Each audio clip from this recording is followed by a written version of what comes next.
जिस कुएं से कभी पानी नहीं निकला, वहां से आज किसी के चीखने की आवाज आई है। आखिर क्या है उस कुएं का राज? रात का समय था। आसमान में बादल थे और बिजली की गड़गड़ाहट से पूरा गांव कांप रहा था। भैरव नगर एक छोटा सा गांव, पर इस गांव की पहचान सिर्फ इसकी सुंदरता नहीं थी, बल्कि वो था गांव के बीचों बीच बना एक सूखा टूटा फूटा कुआं।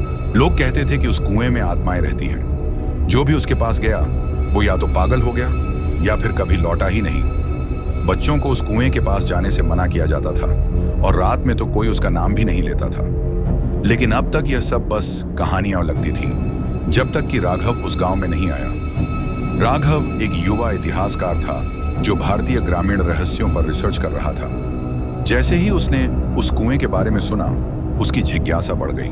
वो गांव वालों से पूछता, इस कुएं में ऐसा क्या है? लेकिन हर चेहरा डर से स्याह हो जाता। कोई कुछ नहीं कहता। बस एक बुजुर्ग औरत ने धीरे से कहा, बेटा, वो कुआं नहीं, एक दरवाजा है नीचे की दुनिया का। राघव उस रात अपने कमरे में सो नहीं पाया। बाहर हवा जोर से चल रही थी और लग रहा था जैसे कोई फुसफुसा रहा हो।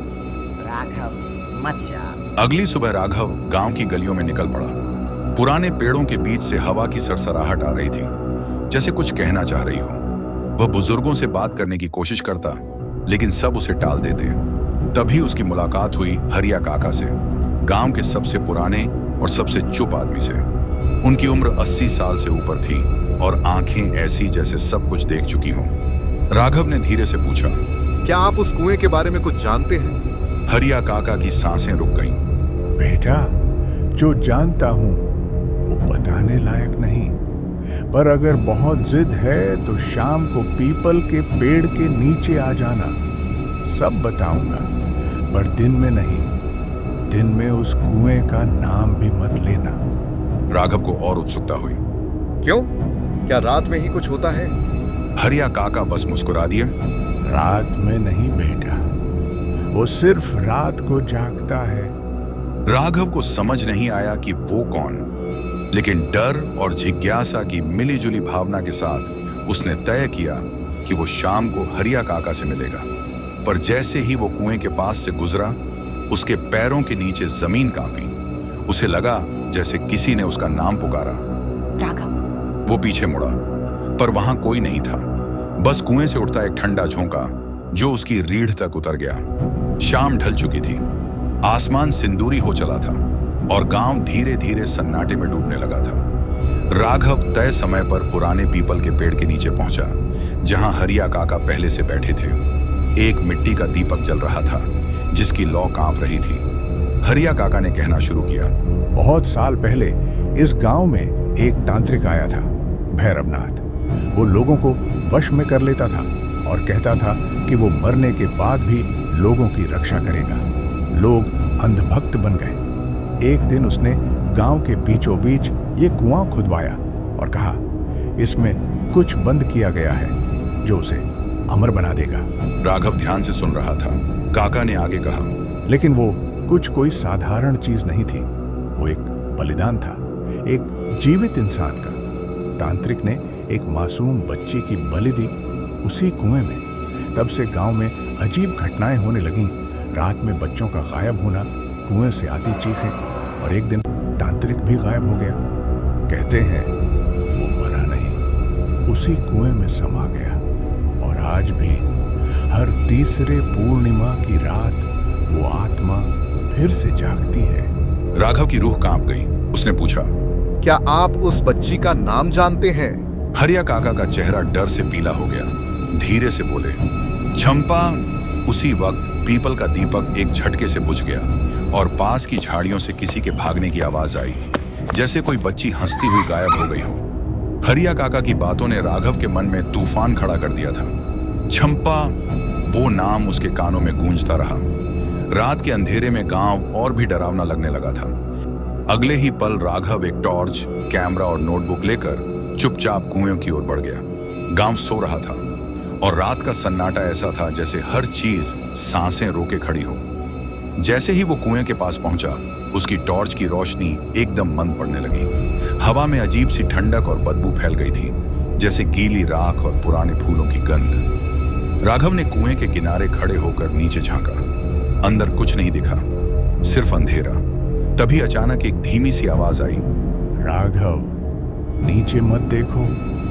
फिर अचानक कुएं से तेज हवा निकली और उसके कानों में किसी के रोने की आवाज आई। राघव का हाथ कांपने लगा, लेकिन उसने हिम्मत जुटाई और कैमरा चालू कर दिया। उसने कुएं के किनारे कुछ अजीब से चिन्ह देखे, जैसे किसी तांत्रिक यज्ञ के निशान हों।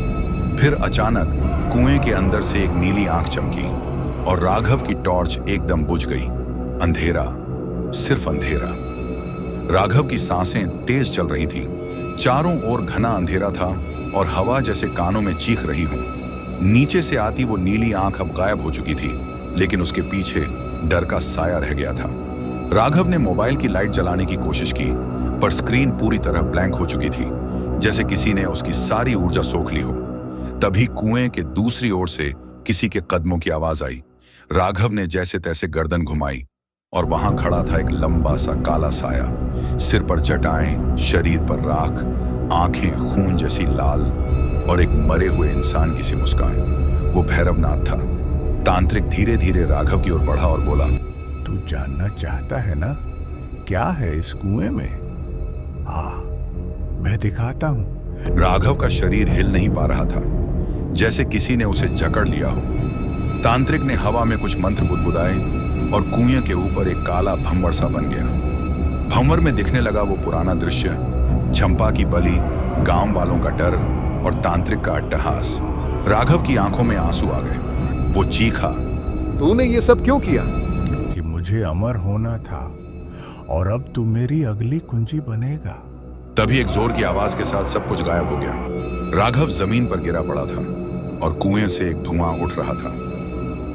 अगली सुबह राघव अपनी चारपाई पर आंखें खोलता है। बदन में दर्द, कपड़े मिट्टी से सने हुए और दिमाग में रात के भयानक दृश्य घूम रहे थे। वो समझ गया था ये कोई कल्पना नहीं थी, वो तांत्रिक असली था और अब उसकी आत्मा जाग चुकी थी। वो फौरन अपना बैग पैक करता है, कैमरा, लैपटॉप, नोटबुक सब समेटता है। मन में बस एक ही ख्याल, भागो जितना जल्दी हो सके। गांव के बाहर की ओर जाते हुए वो हरिया काका के घर के सामने रुकता है। दरवाजा खटखटाता है, कोई जवाब नहीं। अंदर झांकता है। हरिया काका अचेत अवस्था में जमीन पर पड़े हैं और मुंह से बस एक ही शब्द बार बार निकल रहा है, चंपा, चंपा। राघव समझ गया कि तांत्रिक की आत्मा अब पूरे गांव पर असर डालने लगी है। डर और गुस्से के बीच फंसा वो सीधा बस अड्डे की ओर भागता है। लेकिन जैसे ही वो गांव के बाहर पहुंचता है, एक अजीब चीज होती है, रास्ता बंद। जहां सड़क होनी चाहिए थी, वहां अब सिर्फ धुंध और एक पुराना टूटा हुआ मंदिर खड़ा है। वो मंदिर वहां पहले कभी नहीं था। राघव पीछे मुड़ता है। पूरा गांव अब एक अलग रूप में नजर आ रहा है, जैसे सब कुछ समय में पीछे लौट चुका हो। लोग पुराने कपड़ों में बैलगाड़ियों के साथ चलते हुए और सबकी आंखें एक जैसी नीली। राघव को समझ आ गया, अब वो इस गांव में फंस चुका है। राघव के सामने खड़ा था वो टूटा फूटा पुराना मंदिर। दीवारों पर दरारें, शिखर झुका हुआ और ऊपर उड़ते काले कौए। माहौल में इतनी घुटन थी कि सांस लेना भी मुश्किल लग रहा था। लेकिन उसके पास कोई और रास्ता नहीं था, उसे जवाब चाहिए थे। वो धीरे धीरे मंदिर की सीढ़ियां चढ़ता है। हर कदम पर जमीन जैसे कुछ कहती हो, लौट जा, मत जा आगे। लेकिन वो रुका नहीं। अंदर प्रवेश करते ही उसकी आंखों के सामने अंधेरा छा गया। मोबाइल की टॉर्च जलाकर उसने देखा, दीवारों पर तंत्र मंत्र से भरे चित्र और बीचों बीच एक पत्थर का चबूतरा जिस पर चंपा की मूर्ति बनी हुई थी। आंखें बंद, हाथ जोड़कर बैठी एक मासूम बच्ची। मंदिर की दीवारों पर खून से लिखा था, जिसने मेरा जीवन लिया वो इस मंदिर में कैद रहेगा जब तक अगली बलि ना हो जाए। तभी मंदिर के एक कोने से आवाज आई, मैं चंपा हूँ। राघव चौंक गया। एक धुंधली सी परछाई मूर्ति के पास खड़ी थी। बच्ची की शक्ल, लेकिन आंखों में एक अनोखा मिश्रण, मासूमियत और बदला। चंपा ने कहा, मैं यहाँ बंधी हूँ, लेकिन अब मैं आजाद होना चाहती हूँ। तू मेरी मदद कर सकता है राघव। कैसे? मंदिर के नीचे एक तहखाना है। वहीं बंद है भैरवनाथ की आत्मा, लेकिन दरवाजा सिर्फ वो खोल सकता है जो डर से नहीं, न्याय से भरा हो। मैं तैयार हूं। और तभी मंदिर की जमीन कांपने लगी और नीचे का तहखाना धीरे धीरे खुलने लगा। मंदिर की जमीन हिलती रही और चंपा की आत्मा धीरे धीरे गायब हो गई, पर उसकी आंखें राघव को रास्ता दे गईं। राघव ने सांस गहरी ली और नीचे तहखाने की ओर बढ़ा। पत्थर की सीढ़ियां सीलन और अंधकार से भरी थीं और हर कदम के साथ वातावरण और भी डरावना होता गया। नीचे पहुंचते ही उसकी टॉर्च भड़कने लगी, जैसे वहां कोई ऊर्जा सक्रिय हो चुकी हो। तहखाना एक गोलाकार कक्ष था, बीचों बीच एक पुराना यज्ञ मंडप जिसमें राख और अधजली लकड़ियां पड़ी थीं। चारों ओर लोहे की जंजीरों से जकड़े हुए कंकाल और दीवारों पर वही तांत्रिक मंत्र जो मंदिर में थे, लेकिन यहां और भी गहरे और खून से उकेरे गए। तभी हवा ठंडी हो गई और एक जोरदार चीख गूंजी। कौन है जिसने मेरी नींद तोड़ी? राघव पीछे मुड़ा। वहां खड़ा था भैरवनाथ, इस बार अपने असली रूप में। काले धुएं में लिपटा, आंखें अंगारों जैसी और चेहरे पर वहशी हंसी। उसके पीछे दिखी कई आत्माएं जंजीरों में बंधी हुई, सबकी आंखों में दर्द और याचना। भैरवनाथ बोला, तेरे जैसे बहुत आए, पर सब मेरी शक्ति का हिस्सा बन गए। तू भी अब लौट नहीं सकता। राघव ने चिल्लाकर कहा, मैं तुझे खत्म करने आया हूं और चंपा को आजाद कराने भी। भैरवनाथ हंसा, तो आ देख तेरी हिम्मत कितनी चलती है इस चक्रव्यूह में। और फिर तहखाने की दीवारें घूमने लगी और राघव फंस गया एक भयानक तांत्रिक जाल में। तांत्रिक के बनाए चक्रव्यूह में राघव अब चारों ओर से घिर चुका था। दीवारें घूम रही थीं, जमीन कांप रही थी और हवा में एक अजीब सी गंध भर गई थी, जैसे किसी पुराने यज्ञ की राख में जान आ गई हो। भैरवनाथ हवा में तैरता हुआ तांत्रिक मंत्रों का जाप कर रहा था। उसकी आंखों से नीली लपटें निकल रही थीं, जो राघव की ओर बढ़ती जा रही थीं। राघव भागना चाहता था, लेकिन पांव जैसे जमीन से चिपक चुके थे। तभी यज्ञ मंडप के पास रखे एक पत्थर के दीपक में अचानक रोशनी जल उठी। राघव की नजर वहां गई। उसने देखा दीपक के पास एक पुरानी माला और तांबे की एक पोटली रखी थी, जिस पर लिखा था, चंपा का आखिरी आशीर्वाद। उसने कांपते हाथों से पोटली खोली। अंदर एक छोटी सी काले रंग की मूर्ति थी, काली मां की। मूर्ति छूते ही राघव के शरीर में एक तेज झटका लगा और आंखें सफेद होने लगीं। उसकी सांसें भारी हो गईं, लेकिन वो मूर्ति को कसकर पकड़े रहा। अचानक भैरवनाथ चीखा, नहीं, ये शक्ति तू नहीं चला सकता। ये शक्ति सिर्फ चुने हुए को मिलती है। राघव की आवाज अब उसकी नहीं थी, उसमें गूंज थी किसी पुरातन शक्ति की। मैं नहीं, ये शक्ति चंपा की है और तू, तेरा अंत आ चुका है। मंदिर की छत फटने लगी, आत्माएं जंजीरें तोड़कर ऊपर उठने लगीं और भैरवनाथ की आंखों में डर उतर आया। लेकिन युद्ध अभी पूरा नहीं हुआ था। तहखाने में अब कोई सामान्य ऊर्जा नहीं थी। वहां एक तरफ था भैरवनाथ, जिसकी आंखों में सदियों की तांत्रिक शक्ति उफन रही थी, और दूसरी तरफ था राघव, जिसके भीतर अब चंपा की आत्मा और काली मां की दिव्य शक्ति का मेल हो चुका था। भैरवनाथ गरजा, तू मेरा क्या बिगाड़ेगा?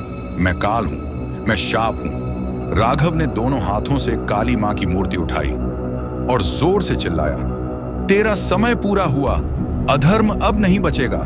भैरवनाथ ने एक बड़ी आग की लपट छोड़ी, पर जैसे ही वह राघव तक पहुंची, मूर्ति से निकली नीली रोशनी ने आग को निगल लिया। अब हर आत्मा जो सदियों से तांत्रिक के जाल में फंसी थी, जाग चुकी थी। वे चिल्ला चिल्लाकर भैरवनाथ की शक्ति को तोड़ने लगी। उसकी आंखों से खून बहने लगा, शरीर कांपने लगा और फिर वो जोर से चिल्लाया, नहीं, मैं अमर हूं, मैं। पर उसकी बात पूरी होने से पहले ही काली मां की मूर्ति से निकली तेज रोशनी ने उसे जकड़ लिया। भैरवनाथ की आत्मा तिल तिल करके जलने लगी और अंत में एक जोरदार विस्फोट के साथ वो खत्म हो गया। अंधकार गायब हो गया। आत्माएं मुक्त हुईं।